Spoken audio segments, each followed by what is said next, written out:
Manual do Jovem Pesquisador. Discussões, dicas e mais para sua carreira científica. Tamo junto.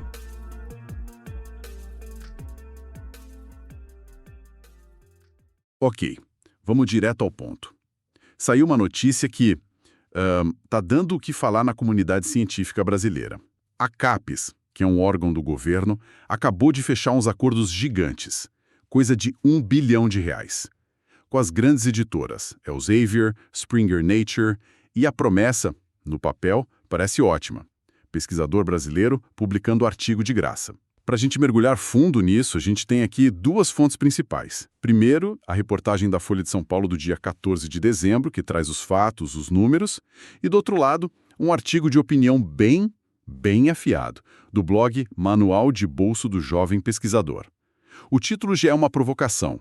A CAPES não financia ciência, ela financia instituições. Uma tese bem forte. Então, o nosso trabalho hoje é tentar desvendar isso. O que esse R$ 1 bilhão realmente significa? É uma democratização de verdade? Ou, como o artigo sugere, é só um jeito de reforçar um sistema que já favorece os mesmos de sempre? E essa é a questão central, né? Porque, à primeira vista, soa muito bem. Acesso aberto, publicação gratuita. São palavras de ordem positivas. Mas o que essa análise crítica nos convida a fazer é olhar a arquitetura da coisa.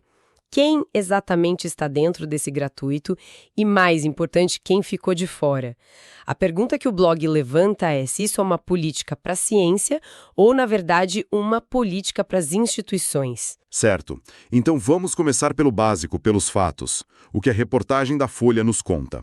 São acordos que somam R$ 1 bilhão, dá uns 215 milhões de dólares. E os parceiros são pesos pesados. Elsevier, Springer Nature e a ACM. A grande promessa é que os pesquisadores não vão mais precisar pagar as famosas APCs, as taxas de processamento de artigos. De bom a gente ter uma dimensão do que são essas taxas. Elas são a base do modelo de negócio que as editoras criaram para o acesso aberto. A ideia é, em vez da biblioteca pagar para ler, o autor paga para publicar. E aí o artigo fica aberto para todo mundo. Só que essa taxa não é simbólica. A gente está falando de valores que podem chegar, e num caso extremo, a quase R$ 70 mil. 70 mil reais? Por um único artigo.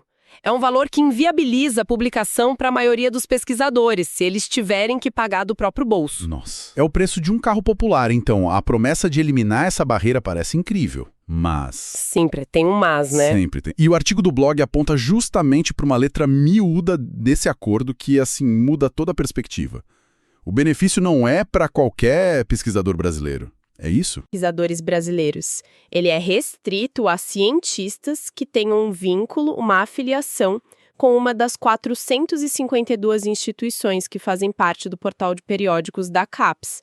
A própria Springer Nature, citada na matéria da Folha, diz que o acordo é para apoiar pesquisadores brasileiros afiliados. Ou seja, a exclusão não é um acidente de percurso, ela faz parte do desenho da política.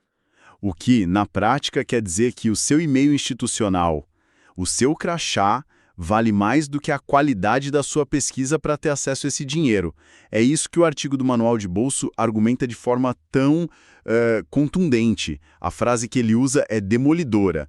Ele diz: o endereço institucional passa a valer mais que o argumento científico. E o perigo disso é que cria um ciclo que se retroalimenta. O artigo chama de ciclo fechado. Pensa só. As grandes universidades, que já concentram a maior parte dos recursos, ganham esse benefício. Com isso, seus pesquisadores publicam mais facilmente nas revistas de maior impacto. Isso melhora os rankings e as métricas dessas universidades. E melhores métricas atraem o quê? Mais financiamento público. Exato. Nossa, é um beco sem saída. Quem já é grande fica maior, e quem está fora continua fora e cada vez mais distante. Isso reforça uma centralização que já é um problema crônico da ciência brasileira, não é? A pesquisa toda concentrada no eixo sul-sudeste, nas grandes federais. Precisamente. E cria uma espécie de casta de cientistas. Aqueles que pertencem a uma instituição credenciada e os outros. O que nos leva àquela metáfora que o artigo usa que eu achei muito poderosa, a do tigre. Ah, sim. Essa metáfora é ótima. O autor diz: enquanto parte da comunidade científica tenta conter a enchente, o Brasil decide alimentar o tigre. O que exatamente ele quer dizer com isso? Quem é o tigre? O tigre são essas grandes editoras. Existe um movimento global, já faz tempo, de boicote, de busca por alternativas a esse modelo de negócio. Ele é visto como predatório. Essas empresas têm margens de lucro de 30%, 40%. São margens comparáveis às da Apple, do Google, só que diferente das Big Techs, elas não criam o produto principal delas. Peraí, como assim? Elas publicam os artigos, o produto é delas. Mas quem financia a pesquisa que está no artigo? É o Estado. Quem escreve o artigo? O pesquisador. E quem faz o controle de qualidade, a revisão por pares, que é o coração do processo? Outros pesquisadores, que fazem isso de graça, como parte do trabalho acadêmico. As editoras só entram no final da fila. Elas diagramam, publicam numa plataforma e cobram uma fortuna por isso. O artigo crítico é duro. Ele chama o acordo da CAPES de subsídio estatal a um oligopólio privado. Ou seja, a gente está usando R$1 bilhão de dinheiro público para pagar por um serviço cujo conteúdo principal já foi pago com dinheiro público e revisado de graça pela própria comunidade. É isso. A ironia é essa, é pagar 2 vezes. E o mais chocante, como as fontes apontam, é que o Brasil não precisava ir por esse caminho. Nós somos pioneiros em uma alternativa. Tanto o artigo quanto a reportagem mencionam a plataforma Scielo. Sim, a Cielo. Eu li sobre isso. É uma plataforma brasileira super respeitada no mundo todo e que já faz acesso aberto há muito, muito tempo, né? Por que não investir nela, então? Essa é a pergunta de R$1 bilhão. A Cielo opera no modelo diferente, sem fins lucrativos. Os custos de publicação lá são até 10 vezes menores do que nessas editoras comerciais. E o mais importante, a Cielo não cobra PCs dos autores. O financiamento é institucional, direto para a plataforma.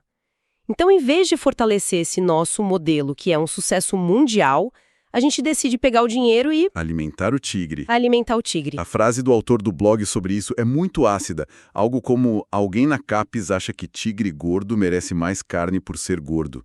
É uma crítica direta à lógica de que só porque essas revistas são as mais famosas, elas merecem todo o investimento. Exato. E essa decisão ignora outras saídas. A gente poderia financiar diretamente as revistas nacionais de qualidade. Poderíamos criar um fundo para pagar PCs de pesquisadores com base no mérito do artigo e não na filiação. Ou até seguir o exemplo da China, que está investindo pesado em criar suas próprias revistas estatais para projetar a ciência deles no mundo. O que a CAPES fez foi escolher o caminho que parece mais fácil, mas que é o mais caro e o que mais reforça o status quo. E o artigo do blog vai mais fundo ainda. Ele traz uma perspectiva histórica que eu achei fascinante. Ele diz que as primeiras revistas científicas, lá no século XVII, surgiram com um propósito exatamente oposto ao que essas empresas fazem hoje. Sim, é o que o texto chama de uma completa inversão histórica. A Royal Society de Londres, por exemplo, criou uma das primeiras revistas, a Philosophical Transactions. Para quê? Para tirar a ciência dos clubinhos de elite, daquelas cartas trocadas só entre um pequeno grupo de nobres. A ideia era tornar o conhecimento público, registrar as descobertas de forma aberta, criar um debate. Foi um movimento de emancipação. E hoje, ironicamente, esses grandes grupos editoriais viraram os novos clubes fechados. É isso. Exatamente. A barreira de entrada antes era social, era preciso pertencer ao círculo certo. Hoje, a barreira é econômica, com as APCs, e com essa política da CAPES se torna também institucional. O que nasceu para ser o antídoto contra o monopólio do conhecimento virou, séculos depois, o próprio veneno. O blog usa o exemplo da Nature para mostrar como esse modelo de negócio funciona. E é uma estratégia bem inteligente do ponto de vista comercial. Muito inteligente. Eles têm a revista principal, a Nature, que é o carro-chefe. Nela, o prestígio é altíssimo, o rigor é extremo, pouquíssimos artigos são aceitos. Isso constrói a marca, a reputação. Mas o grupo Springer Nature não vive só dessa revista. Eles criaram centenas de outras revistas satélite. Nature Communications, Scientific Reports e muitas outras. Elas carregam a grife Nature no nome, o que atrai muitos autores, mas os critérios de revisão são bem mais flexíveis. Entendi. Então eles usam o prestígio da revista principal para vender um produto de massa, digamos assim. O autor chama isso de sinal de prestígio falso. Você publica numa revista do grupo Nature, mas não necessariamente na Nature original, com aquele mesmo nível de rigor. E isso se conecta com outra ameaça que surgiu a esse modelo, os preprints. O artigo argumenta que eles foram a maior inovação disruptiva nesse mercado em décadas. O que são os preprints, exatamente? O texto passa um pouco rápido por essa parte. Preprint é basicamente o manuscrito de um artigo que é depositado num servidor online, como o Archive ou o bioRxiv, antes de passar pela revisão por pares. Ele fica disponível publicamente, de graça, para quem quiser ler e comentar. E por que isso é uma ameaça tão grande para as editoras? Por 3 motivos: velocidade, custo e monopólio. Antes, um pesquisador podia levar meses, às vezes anos, entre submeter um artigo e vê-lo publicado. Com o preprint, a descoberta se torna pública em questão de dias. Segundo, é totalmente gratuito. E terceiro, ele quebra o monopólio das editoras sobre a distribuição do conhecimento. De repente, a ciência podia circular sem um intermediário caro. E qual foi a resposta das editoras a essa ameaça? A resposta foi genial do ponto de vista de negócio: cooptação. Elas não tentaram competir oferecendo algo melhor ou mais barato. Elas imitaram o modelo, só que botaram um preço nele. Criaram mega jornais com revisão mínima, focados em publicar um volume gigantesco de artigos, desde que o autor pague a APC. O artigo do blog é categórico. Ele diz que esses jornais parecem pré-prints, mas pagos. A lógica se inverteu. Não é mais sobre selecionar a melhor ciência, é sobre maximizar receita. Ok. O cenário é bem complexo. A gente tem um modelo de negócio predatório, uma história de inversão de propósito e agora uma política pública que, segundo a crítica, joga R$1 bilhão para fortalecer tudo isso. Mas vamos para o lado mais humano da questão. Quem mais perde com essa história? Quem fica de fora desse clube? O artigo lista essas pessoas e é uma lista que dói. Doutores desempregados, que são uma realidade cada vez mais comum no Brasil. Pesquisadores independentes que não têm vínculo com nenhuma universidade. Cientistas aposentados que muitas vezes continuam super produtivos. E até os dissidentes institucionais, sabe? Pessoas que por algum motivo romperam com suas universidades, mas não com a ciência. Todos eles, mesmo que tenham uma pesquisa brilhante, estão automaticamente excluídos do benefício, só por não terem o e-mail @universidade.edu.br. Exato. E isso desconstrói o argumento de que a afiliação é um selo de qualidade. O artigo defende uma ideia provocadora. Ele diz que um pesquisador independente que consegue publicar numa revista de alto impacto, sem o suporte de uma grande instituição, sem laboratórios, sem grupos, essa pessoa jogou o jogo no modo difícil. Ela não teve o selo institucional como muleta. Excluí-la do benefício é, na prática, punir quem demonstrou mérito nas condições mais adversas possíveis. É quase como se o sistema estivesse dizendo que a ciência só é válida se for feita dentro de certos muros. O artigo usa uma analogia forte para isso também, comparando as universidades a mosteiros modernos do conhecimento. Feita fora desses muros, não é refutada, não é contestada. Ela é simplesmente ignorada. E a conclusão do autor é pesada: ignorar é mais eficaz do que censurar. Você não precisa proibir a ciência independente de existir. Basta não dar a ela os meios para circular nos canais legítimos. E isso amarra tudo com a tese central do blog de que a CAPES não financia a ciência, ela financia instituições. A decisão, então, não seria um erro, mas uma escolha consciente, coerente com a forma como a CAPES sempre operou. Certo, é o que o autor sugere. A lógica não seria fomentar a ciência onde quer que ela aconteça, mas sim administrar o sistema científico através do controle das instituições.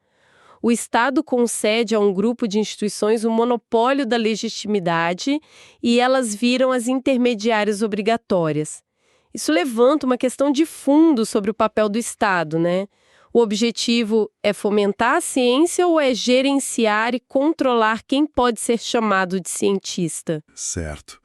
Então, se a gente for resumir a análise que emerge dessas fontes, temos uma política que se vende como um avanço, como acesso aberto, mas que na prática, segundo a visão crítica, está fazendo o contrário. Ela aprofunda a desigualdade e concentra ainda mais o poder e o dinheiro nas mãos de poucas instituições. E mais, faz isso usando uma fortuna de dinheiro público para fortalecer um oligopólio internacional que já é extremamente lucrativo, ao mesmo tempo em que vira as costas para uma solução nacional mais barata e mais alinhada com o espírito público da ciência, como a Cielo. A conclusão do autor do blog é que o sistema não está quebrado. Ele está funcionando perfeitamente. Para quem já está dentro. Exato. Ele conclui que todo esse discurso sobre mérito científico muitas vezes é só uma cortina de fumaça.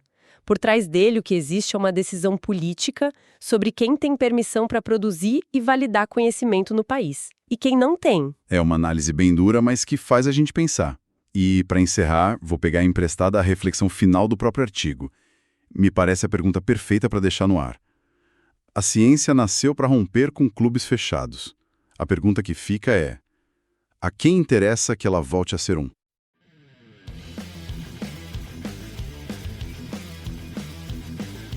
Gostaria de oferecer seu suporte. Compre nosso e-book na Amazon, nosso curso na Udemy, ou Buy Me a Coffee.